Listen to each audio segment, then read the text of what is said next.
Hi everyone, my name is Cynthia. Let's talk books. And today I'd like to talk to you all about a very special book. I am really making an effort to do more in-depth reviews of books that I really love, like the ones that are 5 stars or even 4.5 or 4-star reviews that, I really want to have a conversation about. So today I really want to talk about Untamed by Silvia Moreno Garcia. So ever since I started reading Silvia Moreno Garcia, I have really fallen in love with her writing, and I love Gods of Jade and Shadow, but Untamed Shore has really it really touched me. Not because it is a particularly touching book, it's actually a noir thriller. So it's not the kind of book that I expected to be touched by. And I don't think that every reader will be touched by it. But I do think that there's something here for those of you that like kind of slow-paced, atmospheric thrillers. This is a fantastic one. But first I'd like to talk about kind of my personal connection to this book. Right after the book came out, I attended an event with the author, and so I do have all of my Silvia Moreno Garcia books autographed by her, and she was just really great. She's a really great kind of speaker at events, and really enjoyed that. But in my Goodreads review of this book, I said that I felt like this book was written for me. Like she was writing it for me personally.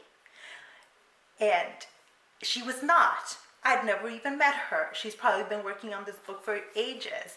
And it just felt like for the first time in a really long time, I was reading a book that was just hitting a lot of the things that I grew up with, like a lot of the musical, television, film references that were being made in this book. I understood, not all of them, but most of them. And that rarely happens in books, just so rarely. There are times when I'm reading a historical in which I understand the history behind it, but this was things I grew up with were being referenced in here and were being accepted as the norm. And I love that. I love that. For those that don't know, I was born in Mexico, but I moved to the U.S. when I was 5 years old, and so I was raised in Southern California. But I grew up mostly watching Mexican television. We had a satellite where we got Mexican TV.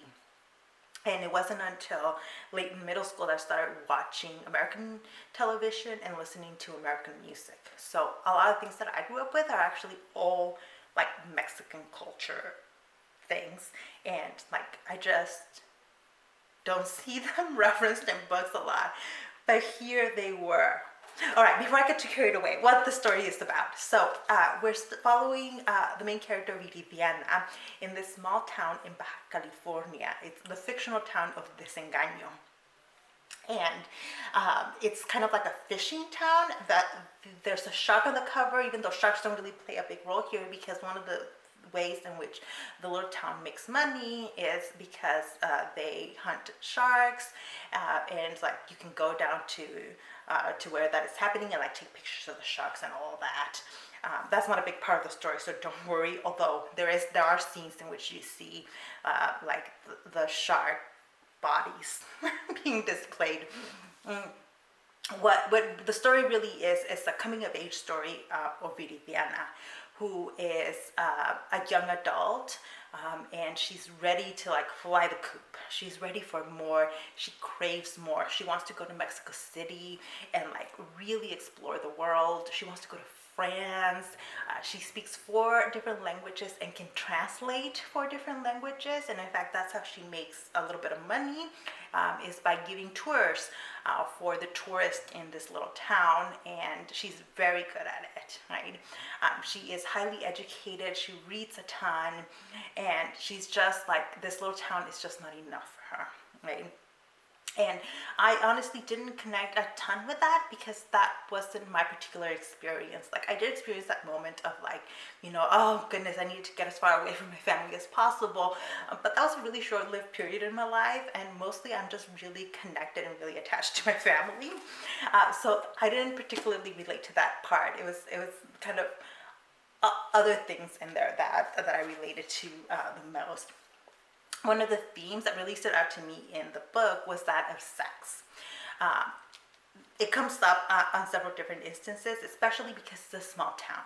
And this is true of small towns everywhere, where if it's small enough, everybody knows everyone and everyone knows your business, right? And a lot of who you are depends on your sexual behavior, right? How many boyfriends have you had? How many men have you had sex with? Everybody knows, and they judge you based on that, right?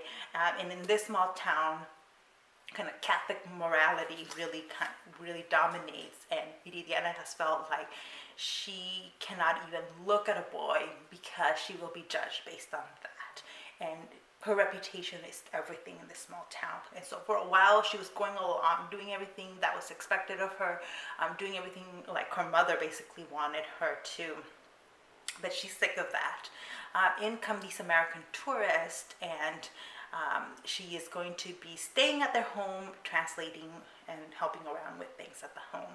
And these people are very much not of her world, right? They have traveled, they're much more savvy, and she needs to be careful, is what everybody's telling her. She needs to be careful because she's going to be in a house with these people, and as a young girl, this is a dangerous situation, right?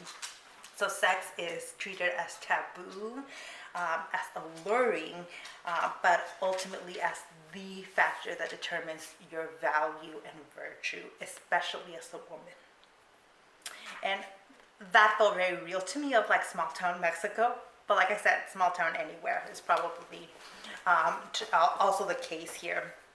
So part of the story is also a fish out of water story. Like, Viridiana's hanging out with this family of people that are clearly like much more knowledgeable, much more worldly than she is. They're American, and they also act like the world belongs to them. Whereas Viridiana, even though she's naive and inexperienced, understands that the world does not belong to her, that you kind of have to fight for every little piece of it. But she is ready for adventure, and these people offer her kind of access to some of what she's looking for, especially because they are of a different class, right? These are wealthy Americans, and she's this lower class, poor Mexican girl who is in service to them. So that was a big theme, and in fact, that theme itself is referenced on several occasions via the book Bel Ami by Guy de Maupassant, and I just started reading this book, totally inspired by Untamed short to read it. And I'm only a few chapters into Bel Ami, but I can totally see now where we were basically getting a kind of foreshadowing of what was to come in Untamed Shore. So if you've read Bel Ami, there are themes in here that the minute the book is being referenced, you will understand. And a lot of it is that the social climbing kind of element here. Of course, we've got a mystery and a murder, or a death, and I'm not going to tell you much about that because this is spoiler free, but I have to tell you that most of that mystery does not come right away in the book. Like, most of the book is not about that, and it's more of like understanding who Viridiana is, the world she lives in, and the restraints placed on her by the society and the community that she's in. Okay, a thriller to me works or does not work, all based on the climax of the story and the resolution. Like, the lead up to it can be fantastic, but if a book fails to land, the climax and resolution, then it's automatically going to go down in star rating for me. This book did not do that. It landed the climax and resolution for me and surprised me. It surprised me. I don't think it's going to surprise everyone, but wow, that was handled really, really well, and left me thinking like, oh shit, that just happened. Did that just happen? Yes, it did. It was a fantastic experience. If you're a film buff, you're also going to enjoy a lot of the references in here. There's a ton of film references because Viridiana is really into literature. She's really into like 50s and 60s American films, and that comes up often enough.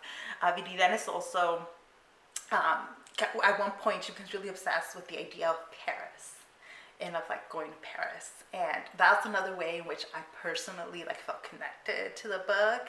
Like in a lot of ways, I am not like, I don't have a lot of common traits with Viridiana. Like she and I are just not very alike, but then in key areas we are.